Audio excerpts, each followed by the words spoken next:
relentless in spirit. You're listening to The Charlie Kirk Show. You guys know how it works. Open mic. We're going to be here for a couple hours, so get comfortable. So you would get rid of all borders. Yes. What species is the baby in the womb? It's a human. But therefore, they should have human rights. No. He's a liar. You're a typical leftist because you only care about yourself, not about the other people. It's very clear by how you're acting. What can I do to save the country? You answer that question every single day. You are doing something that is bigger than you. A lot of people. How are we doing? I'm on the move like a runaway. No turning back, I've been cut to pace. I do not care what the others say. Listen, I told you that I did not come to play. We about to take it to higher heights. History's waiting when I arrive. Today is the dawn of a new, and I'm about to show them that they cannot hold me down. When you a winner, you learn from your losses. We came from the bottom and now we the bosses. The future is yours, so what will you choose? If you give it your all, you got nothing to lose.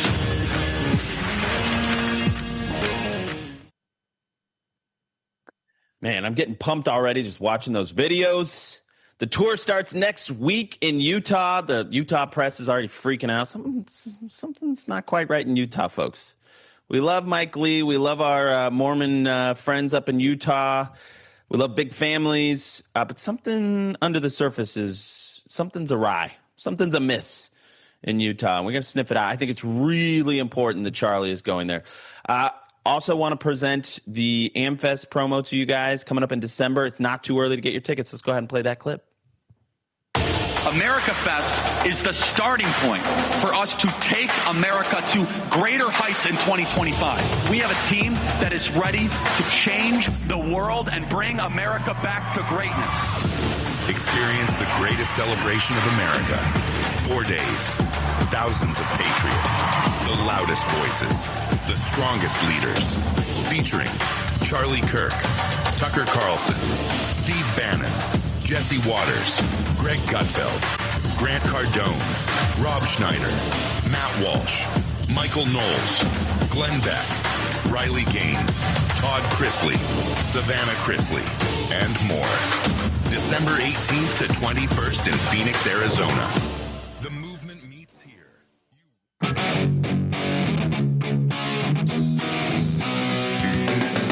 All right, welcome back to the Charlie Kirk Show, final segment of Hour 1. Never fear, Charlie is going to be back in Hour 2. It's part 2 of his interview with Free Beacon reporter Aaron Sibarium. And that was a fantastic conversation. I watched it when it happened live, and it was just really, really compelling stuff. Went to Yale, got sort of radicalized by our Ivy Leagues, which is, of course, typical. It's actually, I wish it was more typical because the Ivy Leagues will radicalize you if you have half a brain because those people are they've lost the plot. They've lost the plot. I want to bring up a story, speaking of losing the plot. And we started the whole hour with immigration. Fantastic conversation. If you didn't get it, please get the podcast with the guy that's responsible for issuing all our visas and green cards and citizenship in the country.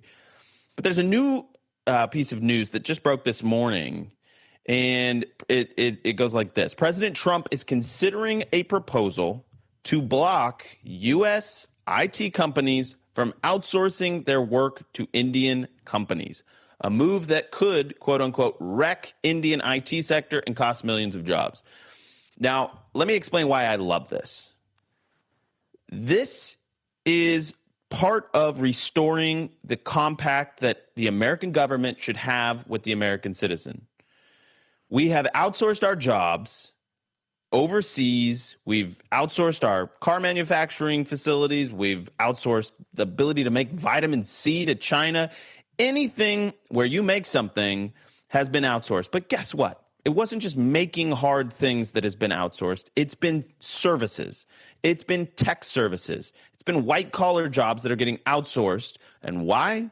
Because companies that are making billions and billions of dollars that have market caps in the trillions have decided that it's worth more compliant labor. It costs them less. They're going to make a few extra bucks, just a few marginal difference, rate of return, to ship your job overseas.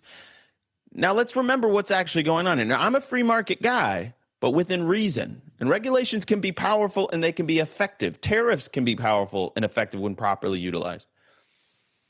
But if you are a company that is benefiting from the United States, our unparalleled capital markets, our rule of law, equal protection under that law, stability, a talented workforce, innovation, a history of pioneering not only the West, but technology, landing on the moon, all of these things. If you are going to be a company that benefits by being birthed and seeded out of this country, then you have a moral obligation as one of the elites, one of the moneyed gentry class, to reinvest your wealth, your success in the human capital of this country.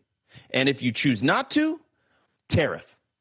We are going to make it so expensive on you if you are a company that's trying to make a literally like marginal more money out of this so that we can talk to a tech worker in India.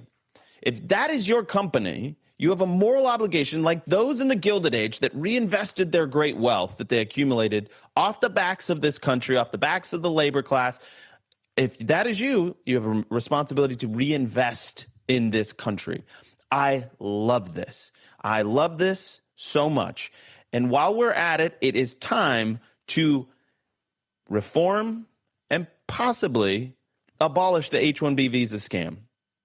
There's about 400,000 visas that are given out as part of the H-1B scam every year, and 75% of those are consumed by one country, and that's India. Now, God bless them. A lot of them are great workers. They're kind people.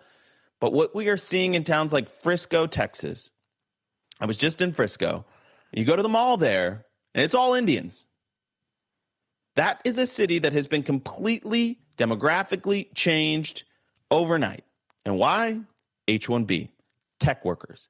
They're not always, people that are better at the job than Americans, but they're more compliant. They'll work for free, or close. They'll work for less. And all they want is to be able to come over here. Because India has got billions of people. It's a crazy place. You can get ahead here more. I understand why they want to come, but I understand why why the Trump voter wants to protect American jobs. We do not want American workers having to train their replacements that come from India on an H-1B.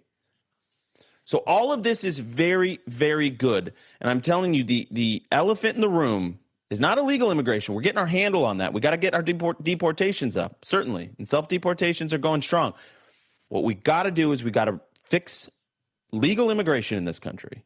That's why I'm so glad to have that first conversation at the top of the show. So go back and watch it. Hour 2 with Charlie, part 2 of his conversation with Aaron Sibarium. Don't miss it.